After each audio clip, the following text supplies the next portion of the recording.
네, 시즌마다 현명하게 돈 모으고 불려가는 법 저희 시즌머니에서 함께 만들어 보시죠. 오늘은 이건희 주식투자 이건희 대표 나오셨습니다. 안녕하세요. 안녕하세요. 네, 먼저 우리 시즌머니 룰부터 확인하고 가볼게요. 시즌머니는 총 1,000만 원의 예수금으로 종목당 20%씩 분산 투자하고요. 시가총액 1,000억 원 이상의 종목만 최대 5개까지 편입이 가능합니다. 방송일 다음 거래일에 시초가에 매수되고 또 목표가 손절가에 도달한다면 당일에 편출되며 목표가는 월 3회 변경이 허용된다는 점 시청에 참고해 보시길 바랄게요.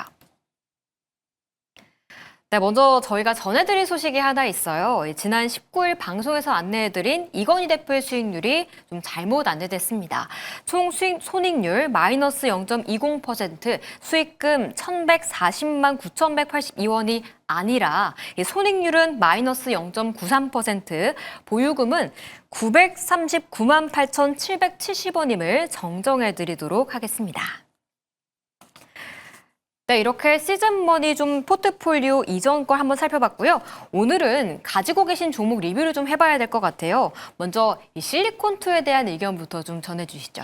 일단 좀처럼 시장 부진이 좀 빠르게 이전처럼 반응이 나오는 것 같지 않아요. 그런데 반도체주 같은 경우도 가파르게 올라갔던 것도 순식간에 지금 상승률을 다 반납을 했잖아요. 반납을 한 종목들도 있고 바이오주 같은 경우도 오늘 펩트로 좀 크게 빠지다 보니까 전반적으로 많이 빠지는 종목도 있고, 어떻게 보면 기대와 공포 사이에서 자꾸 희망만 주면서 공포를 더 약간 부여하는 시장, 그러면서도 계속해서 환율이 올라간다 이야기가 나오고 있거든요. 근데 그 안에서 지금 가장 그나마 견조한 흐름을 보이는 분야가 나름 화장품인 것 같아요. 그동안 어떻게 보면 반도체라든가 2차 전지 이러한 기술주들 중심, 특히나 AI까지 포함을 해서 바이오까지 이렇게 미래형 신산업들이 주가가 굉장히 많이 올라갈 때 화장품주들은 전부 다 빠졌었거든요. 그런데 지금 상황에서는 오히려 그 기관과 외국인들의 수급 추세를 보면 안정적인 투자처로 어제 화장품주를 꼽고 있다라고 말씀을 드리고 싶습니다. 그 중에서도 실리콘2도 그 중에 하나라고 생각을 하고 있어요. 이 종목 같은 경우는 지금 증권가에서도 지금 목표 주가를 다시 한 6만 원 정도 잡고 있거든요. 지금 강력 매수 권고 이야기가 나오고 있는데 핵심은 플랫폼일 것 같아요. 일전에 우리가 화장품주를 예를 들었을 때는 아모레퍼시피라든가 셀트리온 스킨케어를 예를 들었을 때는 그 대규모 이러한 어떻게 보면 방문 판매를 고용을 해가지고 장악을 했었고, 또 반대로 중국 같은 경우도 마스크 시장에 진출하면 큰 돈을 벌 수 있는 기업 초창기에 있었잖아요. 근데 지금 오히려 그러한 좀 어떻게 보면 경쟁력이 굉장히 심화가 되었습니다. 그렇다면 그 안에서 이제 결국에는 화장품 ODM, OEM 쪽이 굉장히 좀 발전을 많이 한 상태에서 특정 가격, 그 특정 물량만 맞추더라도 누구나 이제 화장품 사업을 진행할 수 있는 구체화가 이렇게 좀 되었는데, 핵심은 플랫폼을 보유한 기업이냐 아니냐 그거인 것 같아요. 지금 실리콘2 같은 경우는 API를 해서 주목을 많이 받는 기업이라 말씀드렸던 것 같은데, 가장 큰 어떻게 보면 핵심은 플랫폼을 가지고 있다. 수많은 이런 화장품 기업들이 해외 진출할 때 그 중심 역할을 할 수 있을 만한 그러한 플랫폼을 가지고 있다라는 점. 자, 그렇다 보니까 자연스럽게 이익적인 측면에서도 굉장히 좀 유리하게 흘러가는 구조로 시장에서 점유율을 빠르게 확대하고 있다라고 말씀을 드리도록 하겠습니다. 일단은 실적을 좀 먼저 말씀을 드려보고 싶어요. 네. 굉장히 좀 가파른 실적이 나오고 있죠. 2022년도만 하더라도 1,000억 중반, 1,600억대 매출을 기록하던 회사였거든요. 그 다음 연도에 3,400억, 그 다음 연도에 6,900억, 올해는 시장 예상치가 1조 1,000억. 지금 매년 계속해서 거의 한 2배, 그 2배 이상으로 급증을 하고 있다는 점, 거기에 영업이익도 빠르게 증가를 하고 있잖아요. 지금 어떻게 말해 성장 단계에 있기 때문에 아직 시장에서 완전히 자리를 잡은 기업이다라고 하기엔 좀 다소 어렵거든요. 그렇다면 성장성이 무궁무진하고 폭발적일 때 어떻게 보면 더욱더 주가가 올라갈 수밖에 없는 국면이 있다 생각을 하고 있어요. 자, 지금은 1조라고는 하지만 내년에는 오히려 더 기대가 되고 있고요. 영업이익적인 측면에서도 계속해서 20%에 가까운 수치를 유지하고 있습니다. 변압기 쪽이라든가 이런 전기 쪽 같은 경우가, 그리고 반도체 같은 경우가 굉장히 빠르게 올라갔던 이유가 10언더에서 20언더에 자라가는 영업이익률이 올해 40% 그리고 50%까지 가파르게 올라갔기 때문에 주가가 올라갔거든요. 자, 그렇다면 아직 실리콘2의 잠재력은 끊기지 않았다라고 생각을 하고 있습니다. 차트도 한번 보시면서 말씀을 드릴게요. 네. 고점 찍고 많이 빠졌잖아요. 이 정도면 많이 빠져 생각하고 있거든요. 거의 한 30% 넘게 빠졌는데 항상 말씀드리지만 많은 사람들이 성장 산업에서 30%에서 40%가량 손실 중인 구간에서는 주어야 된다고 생각을 하고 있어요. 특히나 물량을 더 빼지 않고 시장이 이렇게 요동치고 혼란스러움에도 계속해서 세 달째 같은 자리를 반복하고 있잖아요. 그렇다면 하락세는 끝났다라 보고 있고요. 뭐 어떻게 보면 트럼프 대통령이 이러한 돌발적인 관세라든가 시장 충격이 있지 않은 이상 지금 환율이 급증하고 시장이 하락함에도 지금 잘 버티고 있기 때문에 지금 구간이 오히려 물량을 모아갈 수 있는 그러한 찬스다라고 말씀을 드리도록 하겠습니다. 그래서 실리콘2는 그냥 여유 있게 그냥 지켜보는 방향으로 말씀을 드리고 싶습니다. 네, 실리콘2 고점 대비 주정도 충분히 많이 받은 상황이고요. 실적도 조금 더 성장할 여력이 남아있기 때문에 조금 더 목표가까지 기다려보는 전략이 유효할 것 같다는 이야기 들어봤습니다. 그렇다면 최종적으로 변화된 포트폴리오 한번 확인해 보도록 하겠습니다. 네, 지난 수요일의 수익률 마이너스 0.54%에서 현재 수익률 같은 경우에는 마이너스 0.80%로 바뀌었고요. 현대건설, 한화비전, 실리콘2 세 종목 자리하고 있는 가운데 그래도 실리콘2가 수익률 내면서 수익금 플러스 상태로 그래도 돌려 세우고 있는 상태입니다.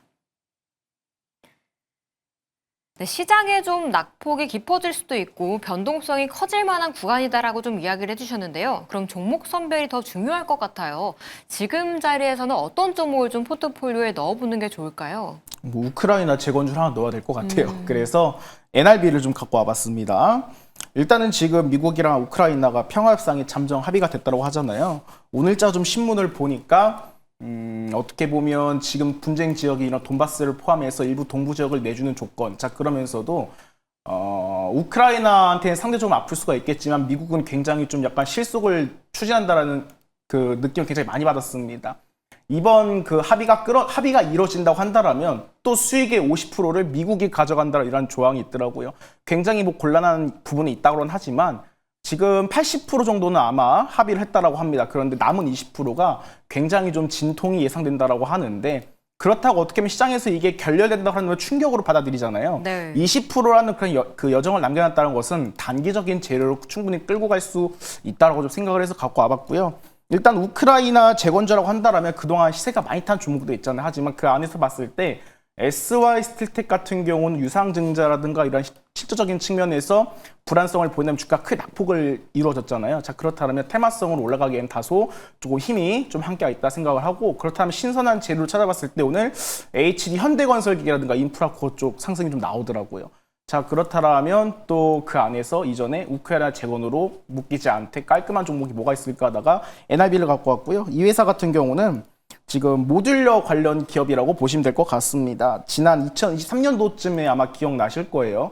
최초의 우크라이나 재건주 이야기가 나왔을 때 가장 빠르게 움직였던 게 건설주. 그리고 나름 현대건설이 에너지 협력을 한다고 하면서 올라갔었고요. 맞아요. 그리고 뭐 서암기계공업이라든가 다양하게 올라갔었잖아요. 자, 그런 주식 같은 경우는 사실상 어떻게 보면 소화해야 될 물량이 더 많이 쌓여 있다는 것이겠죠. 하지만 NRB 같은 경우는 상장 이후에 올라갔던 것도 없다라고 생각을 하고 있고 무엇보다도 모듈러 자체가 지금 건설업계에서도 지금 고민이 굉장히 크다라고 하는데 미래 먹거리로 낙점을 했다라고 합니다. 지금 국내 같은 경우는 기준으로 봤을 때 2022년도에 시장 규모가 2천억 정도 지금 예상이 되었었거든요. 그런데 2030년도에 국내 시장 규모는 한 2조 원 규모, 어떻게 보면 8년 사이 10배 이상이 올라갈 것이 예상을 하고 있고요. 전 세계적으로는 한 370조에 가까운 이러한 시장 규모를 자랑한다고 합니다. 그중에 가장 큰 분야가 아마 우크라이나 재건일 것 같아요. 어떻게 보면 전쟁이 나면서 어떻게 보면 사실상 폐허가 됐잖아요. 그러면 새로 이렇게 재건이 되는 과정에서는 사실상 전 세계 대부분 이러한 스마트한 이러한 기술들이 총 집합체가 이루어질 가능성이 높기 때문에 모듈러 공법이 좀 사용될 가능성이 높다라고 합니다. 일단은 기존 건축 인력도 줄일 수 있으면서도 실내에서 어떻게 보면 70% 이상 완성을 시킨 다음에 조립을 하는 공법이기 때문에 이러한 중대 재해 관련해서도 건설사들의 이런 부담도 상대적으로 덜할 수 있다라는 점이 조금 제가 봤을 때는 좀 긍정적이다라고 말씀드리고 싶고요. NRD 같은 경우는 설계부터 시공 그리고 마감까지 이러한 기술들을 총 집합적으로 사업을 진행할 수 있는 포트폴리오를 가지고 있습니다. 우크라이나 재건주에 직접적으로 대규모의 수출이 이루어지기 어려울 수 있겠지만 충분히 대기업들이 하청으로 어떻게 보면 관련 협력을 할 때 충분히 수혜를 받을 만한 그러한 기업이다라고 보고 있고요. 차트를 보시면서 좀 말씀 한번 드려보도록 네. 하겠습니다. 자, 삼성물산, GS건설, 현대건설이 투자를 한다고 하는데, 자, 모듈력 공법을 갖고 있는 그런 중소형 건설사 중에서 제가 주가가 한 번도 슈팅이 안 나왔다라 말씀드렸어요. 상장은 한 5개월 가까이가 되었고, 첫날이 물량이 다 나왔죠. 그렇다면 그 추가 물량이 나오지 않았고, 주가는 밑에서 계속 이제 움직이고 있거든요. 자, 그렇다면 제가 봤을 때 실적적인 측면에서는 기대하기가 어렵습니다. 아직까지는 실질적인 측면에서는 다소 부족한 것도 있고 부채도 많다라 볼 수 있고 그리고 영업이익률 같은 경우도 미래 가치적인 측면에서도 다소 부족하다 판단될 수 있는데 현 시점에서는 충분히 단기적으로 시세가 나올 만한 자리이다. 거래량 없이 주가가 한번 슈팅이 나올 가능성이 높다라 말씀을 드릴게요. 네. 목표가는 14,000원, 손절가는 11,200원 의견을 드리도록 하겠습니다.